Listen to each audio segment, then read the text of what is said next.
सभी मित्रों को मेरे बासुभाई यूट्यूब चैनल की ओर से नमस्ते। पहला अभी दिन के बजे हैं 3 और आज की मेरी व्लॉगिंग होगी 3 बजे से ही, क्योंकि इससे पहले मेरे को आज टाइम नहीं मिल पाया क्योंकि मैं भी कहीं काम में बिजी हो गया था। मित्रों आज यानी कि कल तारीख थे 17 तारीख कल शाम को जवाहर नवोदय का रिजल्ट आया था बच्चों का। आज उसके सिलसिले में मेरा बच्चे का भी उसमें सिलेक्शन हुआ है और इससे पहले घोड़ाखाल सैनिक स्कूल का भी रिजल्ट आया था, उसमें भी निकला है बच्चा। तो उसके आज बातचीत करूँगा, उसके साथ इंटरव्यू करूँगा और उसमें कितनी सारी मेहनतें बच्चे को करनी पड़ती है एक साल पहले से। अगर आपके बच्चे अभी नए 5th क्लास में हो या सैनिक स्कूल या जवाहर नवोदय की तैयारी कर रहे हैं तो उनसे काफ़ी गाइडलाइन बच्चे से आपको मिलेगी। आप अपने बच्चे को ज़रूर दिखाइएगा। तो अभी फ़िलहाल मैं अभी आपका मौसम का व्यू यहाँ पर दिखाऊंगा आप लोगों को पहाड़ में,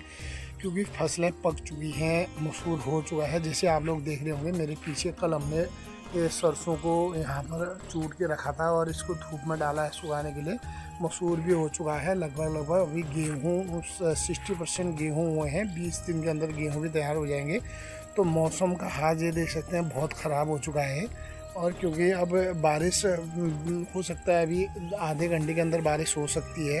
तो जितने भी हमारे यहाँ पर ग्रामीण महिलाएं लोग हैं, अभी वो लोग खेतों से आए थे और भात खा के फसल को घर में इकट्ठा करके थोड़ा सा 1 घंटे के लिए आराम कर रहे हैं। तो मौसम उनको आराम करने नहीं दे रहा है। अभी यहाँ पर गरजने बादल शुरू हो गए हैं और पानी की बूंदें थोड़ी हल्की हुल्की आ रही है। अभी जो हम लोगों ने यहाँ पर बाहर डाला है बिछून, उसको ऊँचाएँगे और फिर मारा मारी यहाँ पर महिलाओं की होगी। तो दिखाता हूँ यहाँ का भी, बने रहिएगा। हमने मसूर डाला है यहाँ पर खेत में, ये सुखाने के लिए मसूर डाला है और देख सकते हैं मौसम। वो काकी भी पाहमो बिछून उचाने लगी हो, वो काक जोड़ो फटाफट करो, जल्दी करो, आली बेल ने नूड़ देने हो कौन ये देख सकते हैं। ऐसा यहाँ पर मौसम देखिए आप, इतना घने काले बादल लग गए, अभी भी बारिश हो सकती है कभी भी। ये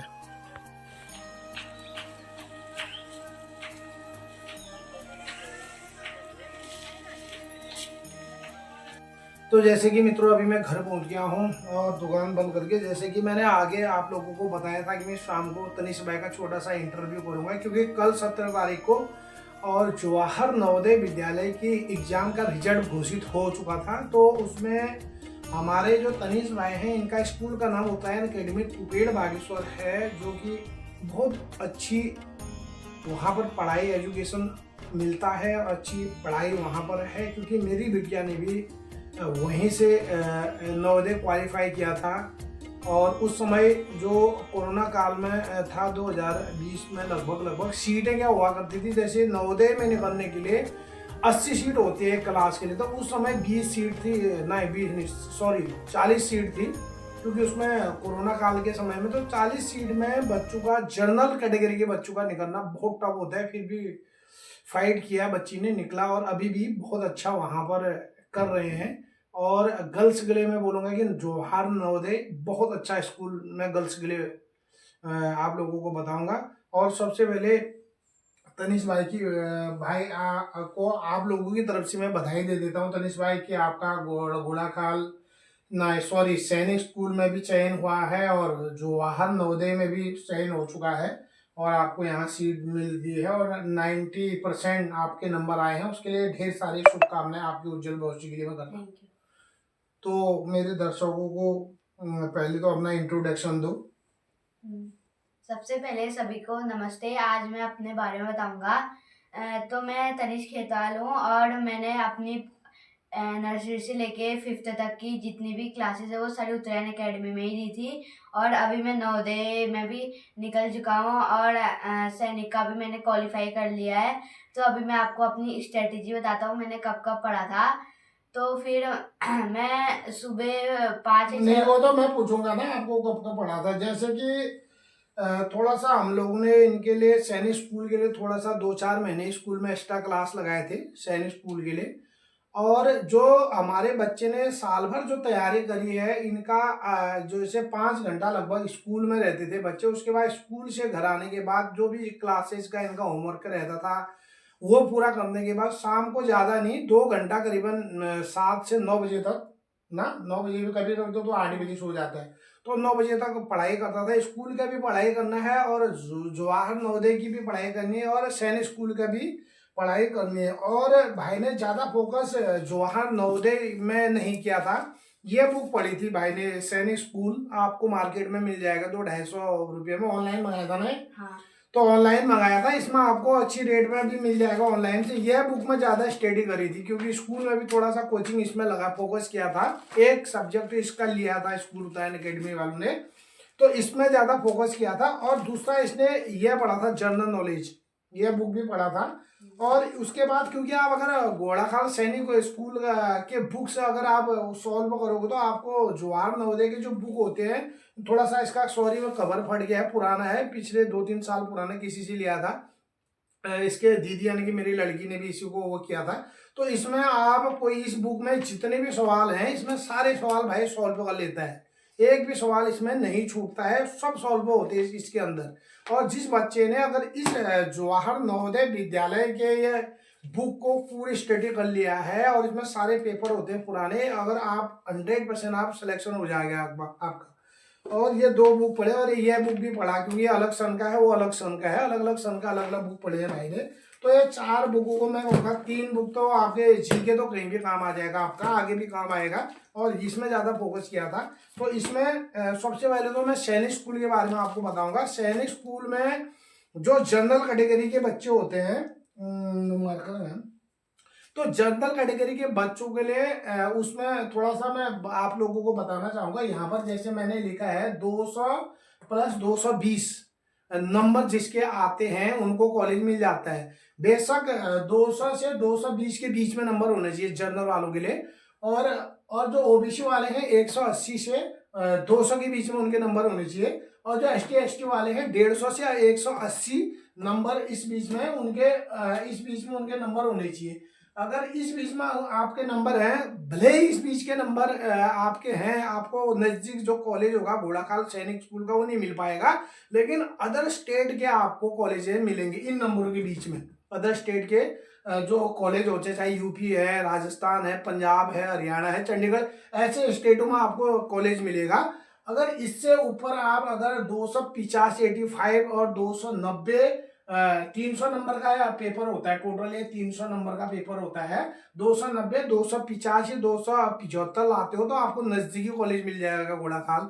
तो ये रही इसकी बात। और नवोदय, जहां तक ये तो घोड़ाखाल की बात है, और नवोदय की बात मैं आपको करूंगा।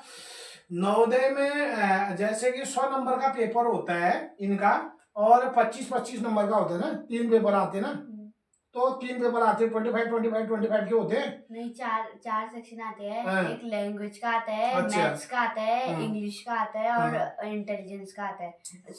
20-20 क्वेश्चन होते हैं। 20-20 को 80, हाँ, मतलब एक 1.25 नंबर का एक क्वेश्चन होता होगा, 1.25 का एक वो होता है ना, क्वेश्चन होता है। तो इसमें से भाई के 90% नंबर आए हैं, और जो हमारे स्कूल के 2 और बच्चे हैं उनके 21 नंबर आए थे, 2 बच्चों के। ओबीसी एक वो है, ST था ना। हाँ, एक ओबीसी था। हाँ। और एक जनरली था। हाँ, तो वो ओबीसी में नहीं निकला, वो तो अच्छे नंबर लेके आए हैं यथार्थ गोस्वामी। हाँ। बहुत अच्छा पढ़ाकू लड़का है। इनका और उसका हमेशा कंपटीशन रहता है। एक दक्ष खेतवाल, उसका भी 90 नंबर आए हैं, वो मैं आपको अभी उसको इनकी फोटो भी दिखा दूंगा। तो यह रही इनके पढ़ने का जो टाइमिंग मैं बताता हूँ। शाम को 2 घंटा, और सुबह तो इसको बिल्कुल अपने मन से कभी उठ के किताब भाई ने नहीं पढ़ा होगा। यह जब भी इसको पंच मारना पड़ता था, बड़े मुश्किल से उठाना पड़ता था, तो बड़े मुश्किल से आधे घंटा इसने सुबह किताब पढ़ा होगा। और जितना भी पढ़ा है स्कूल में ही पढ़ा है। सुबह तो 1 घंटा से ज़्यादा इसने कभी किताब नहीं पढ़ा होगा साल भर में। और स्कूल में भी अच्छी पढ़ाई है वहाँ पर। मैं कहूँगा कि ज़्यादा जो श्रेय रहेगा इन बच्चों का निकलने का, जो सबसे बड़ा श्रेय है उत्तरायण अकेडमी तुबेड़ बागेश्वर है। मैं उस स्कूल का धन्यवाद करूँगा, उनको ये श्रेय जाता है बच्चों का। और क्योंकि हमारे घर में उतनी अच्छी पढ़ाई पेरेंट्स द्वारा नहीं होती है, और हम हैं गांव के रहने वाले हैं, हमारे पास ट्यूशन की कोई गुंजाइश नहीं थी, और ट्यूशन बिल्कुल भी हमने कहीं बच्चे का नहीं लगा रखा है। क्योंकि हमारे गांव में यहाँ से 8 किलोमीटर बागेश्वर पड़ता है। हम लोगों को उतना टाइम नहीं होता है बच्चों को वहाँ छोड़ने आने का। जो भी है स्कूल से बच्चे ने पढ़ा है। और ऑनलाइन करिए क्या आपने तैयारी ऑनलाइन मोबाइल में? नहीं करी थी ना? हाँ, हमारे सिस्टर, आपकी सिस्टर ने, मेरी लड़की ने करी थी ऑनलाइन की तैयारी उसमें, लेकिन बच्चे ने मोबाइल में बिल्कुल भी ऑनलाइन की तैयारी नहीं करी थी। 2 घंटा शाम को, 1 घंटा सुबह भाई ने साल भर पढ़ा है इन बुकों को। और बाकी सारे जो इनका पढ़ाई जो हुई है इस एग्जाम को क्वालिफाई करने के लिए पूरे स्कूल में हुई है। और क्योंकि बच्चे जो थे पहले ही होनहार बात के चिकने बात बोलते हैं ना, एक पता नहीं क्या इस टाइप का, तो बच्चा जो था नर्सरी जब हम लोग स्कूल में डालते हैं तो वहीं से पता चल जाता है कि बच्चे की जो मेमोरी होती है वो कितनी टाइप की होती है, किस टाइप की कैचिंग पावर कैसी होती है। तो बच्चे को मेरे इस तनिष्क खेतवाल को मैं आप लोगों को दिखाता हूँ। ये नर्सरी से भाई ने कुछ तो खोजी है, ये इसके मेडल है, ये उनको मिला। और दूसरी बात, भाई का ये 2 आपको पीछे रखे होंगे क्योंकि आपको 4th क्लास और उसमें शील्ड मिला होगा। और एक बार इसमें इनका कंपटीशन हुआ था तो भाई एक तनिष्क स्टेट टॉपर भी रहा था। तो पढ़ने में बच्चा ठीक है, पर लेकिन थोड़ा सा मेहनत कम करता है घर में। अगर आगे को अगर अच्छी मेहनत करेगा तो शायद और ठीक कर लेगा। तो अब रहूँगा मैं, अब बताता हूँ मैं जहाँ, क्योंकि यहाँ पर इनके घोड़ाखाल में अगर इसका सिलेक्शन तो नहीं होगा क्योंकि इसके 214 नंबर आए हैं, 214 नंबर भाई के आए हैं। 214 नंबर में इसका सिलेक्शन हो सकता है और कहीं भी कॉलेज मिलेगा, यूपी मिलेगा, हरियाणा मिलेगा, राजस्थान मिलेगा, केरला मिलेगा। लेकिन हम वहाँ बच्चे को नहीं भेजेंगे क्योंकि इसकी गुंजाइश पहले भी यहाँ पर इसमें जाने की पढ़ने की नहीं थी। ये आर्मी में, एनडीए में जाना नहीं चाहता है। तो बच्चा क्या बनना चाहोगे आगे? अच्छा, सॉफ्टवेयर इंजीनियर आप बनना चाहोगे। तो मैं एक चीज़ आपको क्लियर बता देता हूँ, बड़े अमेरिका के जो कंपनी है उन्होंने भी, और सुधीर चौधरी एक एंकर है, रिपोर्टर ना, तो उसने भी बता रखा है कि 2028 में एआई का इतना बड़ा मार्केट में आएगा। जितने भी कंप्यूटर के ऑनलाइन घर पे नौकरी करने वाले हैं, इधर उधर कंपनियों में नौकरी करने वाले, उनकी नौकरी 80% एआई खाएगा। तो आप सॉफ्टवेयर इंजीनियर भले ही ये कोर्सेज करोगे, इंटर करने के बाद 2-4 साल का बीटेक करोगे या जो भी करोगे, क्योंकि मैं नवोदय स्कूल के सदस्य भी रह चुका हूँ। और वहाँ मेरा हर महीने आना जाना, सेकंड शनिवार को बच्चों को मिलने का मौका मिलता है, हम लोगों को हमारी मीटिंग होती है। तो वहाँ मैं अच्छी तरह जानता हूँ वहाँ की स्कूल की पढ़ाई क्या है और वहाँ खान पान क्या मिलता है और बच्चे वहाँ पर कैसे रहते हैं। बट स्कूल बहुत अच्छा है स्कूल, और जो टीचर हैं वो भी अच्छे एजुकेशन वाले होते हैं, कंपटीशन फाइट करके वहाँ पे टीचिंग के लिए आते हैं, जॉब मिलती है उन लोगों को। तो थोड़ा सा वहाँ दिक्कत जो है, बच्चों को शाम को दिक्कत है। हमने मीटिंग में बात भी रखी प्रिंसिपल सर को, और वहाँ पर दिक्कत इसलिए होती है कि एक रूम में जो रूम होता है 14 बाई 45 का एक रूम होता है, उसी के अंदर लास्ट कोने में शौचालय वगैरह, बाथरूम वगैरह होते हैं। और उसके गेट के बाहर दरवाज़ा लगा के जो उसका चौकीदार रहता है, अंदर बच्चे होते हैं। जैसे 2 तरफ, यानी कि इस तरफ भी 12 बच्चे इस तरफ रहते हैं। और सीमेंट का, जैसे रेलवे में आप लोगों ने कभी सफ़र किया होगा तो जो सोने का बनता है, सीमेंट का उस टाइप का बनता है, उसके ऊपर 2 मंजिला में 30-35 बच्चे एक रूम में रहते हैं। अब वहाँ पर शाम का माजरा क्या होता है, जैसे बच्चे होते हैं, सब बच्चे 35 बच्चे अगर उस रूम में रहते हैं, फ्लोर में रहते हैं, तो 35 में से तो 35 पढ़ने वाले बच्चे नहीं होंगे, कोई शरारती भी बच्चे होंगे, कोई उसमें उस क्या बोलते हैं इस ग्रुप के ST SC OBC जो भी है, आरक्षण में भी बच्चे वहाँ पे गए होंगे। तो वो बच्चे क्या करते हैं, शरारती बहुत ज़्यादा करते हैं। जैसे लाइट बंद कर लेते हैं सोते वक्त को, एक दूसरे पे चप्पल डालना और किताबें डालना। जैसे किसी का बर्थडे है तो शाम को बर्थडे प्लेट होता है इनका, कंबल प्लेट बोलते हैं, कंबल के अंदर डाल के खूब मारा जाता है बच्चों को। और जो कक्षा 6 में जाते हैं, जो उनके जूनियर बच्चे होते हैं, वो उनको कपड़े धुलाना हो गया, आपका पोछा मारना हो गया, और जो घर से कोई खाने वाली चीज़ आई उनको छीन के अपना खाना हो गया, पैसा आया उनको छीनना हो गया। ये चीज़ की शिकायत वहाँ पर बहुत है। ये चीज़ सबसे बढ़िया खल रही है हमें वहाँ पर अभिभावकों को। और अगर मान लिया जाए मेरा बच्चा वहाँ जाता है इसके, क्योंकि जैसे कक्षा 6 में बच्चा जाएगा तो कक्षा 6 के ही बच्चे उस रूम में नहीं रहेंगे, उसमें कक्षा 6 के भी रहेंगे, कक्षा 8 के भी रहेंगे, 9 के भी रहेंगे, 10 के भी, 11 12 के, अलग अलग क्लास के बच्चे रहते हैं। ऐसा नहीं कि 6 के बच्चे 6 के ही रूम में रहेंगे, सारे मिक्स रहते हैं उसमें। तो वो बच्चे इनको टॉर्चर करते हैं। अगर इस बच्चे ने अगर उनकी शिकायत मेरे को कर दी और मैंने प्रिंसिपल सर को कर दी मीटिंग में, शनिवार को सेकेंड सैटरडे को जब मीटिंग होती है, तो वो अगर मैंने इनकी शिकायत कर दी तो उस बच्चों को वहाँ पर डांट मिलेगी और जो भी उनको पेनल्टी प्लेसमेंट मिलेगी वो मिलेगा। उसके बाद इसका जीना आराम वहाँ पर हो जाएगा। क्योंकि रहना तो उसी कमरे में है, दूसरा कमरा तो शिफ्ट करेंगे नहीं बच्चों को। तो इस डर से अगर किसी के बच्चे के साथ अपने जो सीनियर बच्चे हैं उनके द्वारा गलत भी हो रहा होता है तो शिकायत पेरेंट्स को नहीं करा जाता है। और यहाँ तक कि मैं ज़्यादा आगे कुछ नहीं कहूँगा, क्योंकि हमने जो सुना है, जो वहाँ से पास आउट जो बच्चे अभी हुए हैं उनके मुंह से भी हमने सुना है, उन्होंने सारी चीज़ें हमें बताई है। और क्योंकि हमारे पास प्रूफ तो है नहीं, इसलिए मैं ज़्यादा आगे नहीं बोलूँगा। और अगर आप लोगों के बच्चे अगर वहाँ हैं तो आप लोग बेहतर स्कूल के बारे में जानते होंगे। और गर्ल्स के लिए मैं कहूँगा सबसे बेस्ट स्कूल है, क्योंकि गर्ल्स क्यों है, मेरी लड़की भी वहाँ पढ़ती है और 95 अभी तक कक्षा 10 में चले गई है, 95 की अब लाती है, हमेशा टॉप मारती पूरी स्कूल में। वो बहुत गुड है लड़कियों के लिए। तो अब मैं ज़्यादा थोड़ी सी अपनी बातें लंबी न रखी, तनिष भाई से कुछ सवाल करता हूँ, तो बने रहिएगा। तो तनिष भाई, अगर आपके हम उम्र के बच्चे अगर जो कक्षा 5 में अभी पढ़ रहे होते हैं, हर बच्चे के, हर पेरेंट्स की ख्वाहिश होती है कि हमारा बच्चा सैनिक स्कूल में निकले, नवोदय में निकले, क्योंकि वहाँ डिस्ट्रिक्ट में एक ही स्कूल होता है और यहाँ अभी तक मानना ये है कि यहाँ पढ़ाई अच्छी होती है और आपकी जिद भी हो रही है वहाँ जाने की। तो आप बच्चों को बताइए कि अगर जो बच्चे इसकी तैयारी कर रहे हैं जोहार नवोदय या सैनिक के लिए, उनको कितना पढ़ना पड़ेगा, क्या क्या चीज़ें पढ़ना पड़ेगा और किसके उनको मार्गदर्शन में और ट्यूशन कहाँ क्या लेना पड़ेगा, इनके बारे में थोड़ा जानकारी दे जैसे आपने पढ़ा हुआ है। ठीक है। तो मैं ना घर में उतना नहीं पढ़ता था, क्योंकि ना स्कूल में मेरे ट्यूशन लग जाते थे, वहाँ पर पूरा हमें नवोदय और सैनिक ही कराते थे, जिसकी वजह से हमें आसानी होती थी क्वेश्चन सॉल्व करने में, बताने में। क्योंकि जैसे मेरी बहन थी ना, तो उस समय हमारा स्कूल इतना डेवलप नहीं हुआ था कि वो ऐसी एक्स्ट्रा क्लासेस, एक्स्ट्रा ट्यूशन रखे, तो इसलिए दीदी घर में ज़्यादा पढ़ती थी और तभी वो निकल पाई।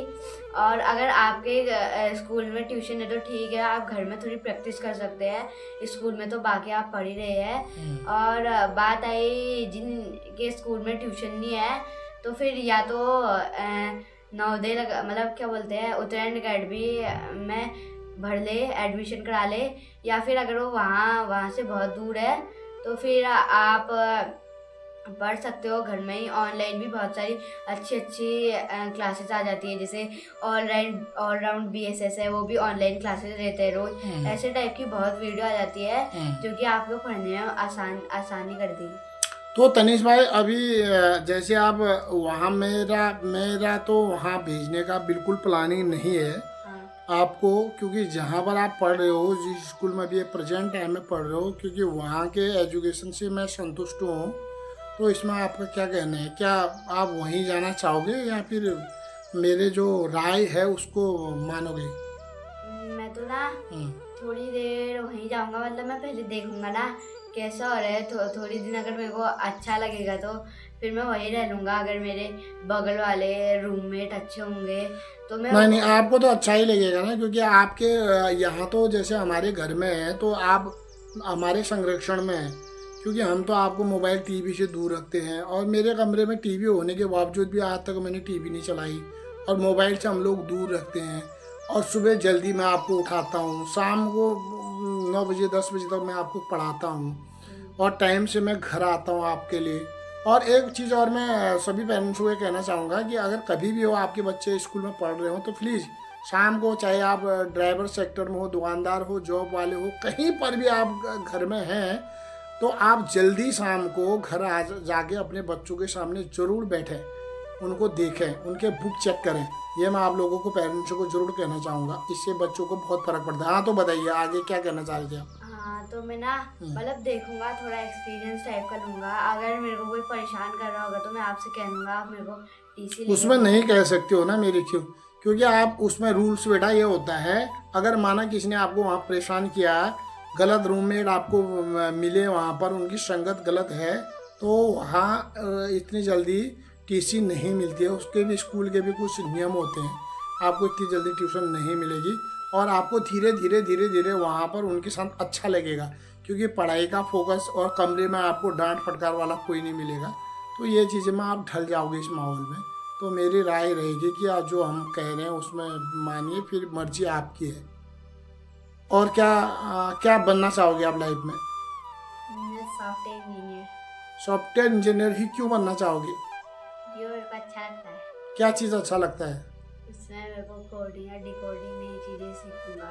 अच्छा एआई में डेवलप होना सीखूंगा। अच्छा, AI में डेवलप होना सीखोगे। हाँ। तो आपने दीदी से बात करी कि मैं यहाँ पर निकल चुका हूँ, मैं यहाँ आना चाहूँगा, तो दीदी का क्या जवाब था? अभी तो दीदी का फोन नहीं आया है। पहले अगर हमने तो बात करी थी, पहले जब मैंने बात की थी ना, मैंने कहा था मैं वहाँ आऊँगा। उसने कहा था ना कि पहले तो टेस्ट तो पास कर ले फिर आना, तो टेस्ट भी पास नहीं कर पाएगा, क्या सोच रहा है, पर मैंने अब कर लिया।